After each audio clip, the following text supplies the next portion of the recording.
Iba't ibang version ng pagluluto sa paksiw dito sa ating mundo guys, pero sa version ko napakasarap naman talaga. Ihanda muna natin yung mga lamas. Nagpitpit lang ako ng bawang 4 na piraso, 2 pirasong sibuyas, luya ganyang kadami, saka natin ipapatong sa itaas ng isdang hasa-hasa. Tapos lagyan natin ng asin, paminta para lalong sumarap, pampalasa, bitchin.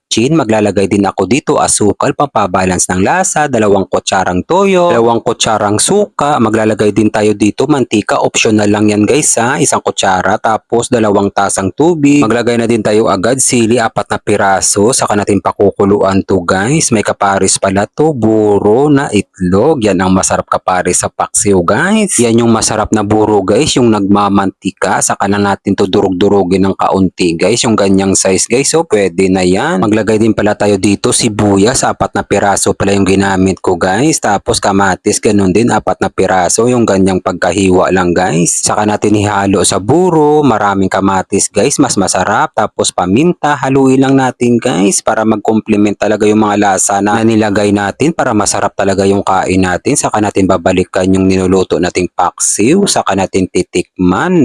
Napakasarap naman talaga guys. Ang masarap dito, lagyan din natin ng gulay guys para lalong lumakas yung katawan natin. Okra, yan. Saka natin pakukuluan ng mga ilang minuto, luto na guys. Maraming salamat nga pala sa ating mga followers sa palagi nyong panonood. Ingat po kayo palagi kung saang lugar man kayo. Maraming salamat din sa ating mga kababayang OFW sa palagi nyong panonood. Ingat po kayo palagi kung saang bansa man kayo at isasama ko kayo palagi sa mga panalangin ko. Guys, nakahanda na yung ating kakainin. Mayroon tayong hinog na papaya, burong itlog na may kamatis sa sibuyas at yung masarap na paksiw. Huwag na natin patatagalin to. God, maraming salamat po sa biyaya na binibigay nyo sa araw-araw. I-bless nyo po yung food na maging silbing lakas sa katawan namin. Amen. Kain tayo guys. Kain Pinas. Paksiw tayo agad. Sarap ng okra. Yung gusto kong isda na pinapaksiw. Sarap niya kasi guys, tapos sabaw. Yan. Huwag nyo patutuyuan yung paksiw.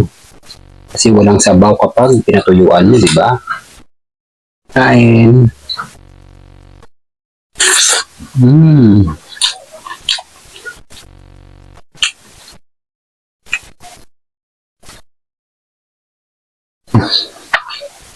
Sarap talaga.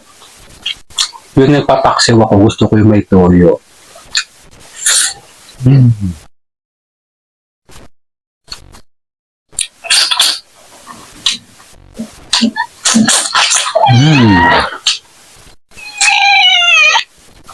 Pati alaga ko, natakam din.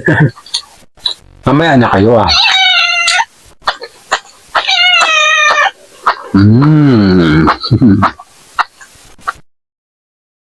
Maraming kamatis, yun ang masarap eh. Yan.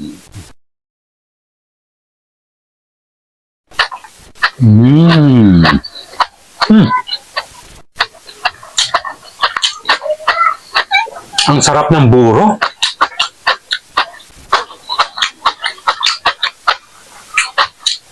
Nagmamantika kasi siya. Maganda yung pagkaburo nito.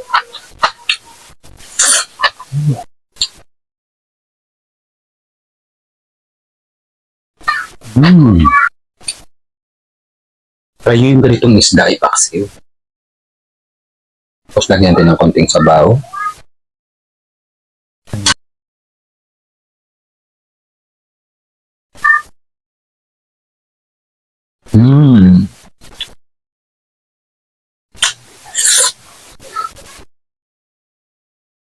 Sarap guys.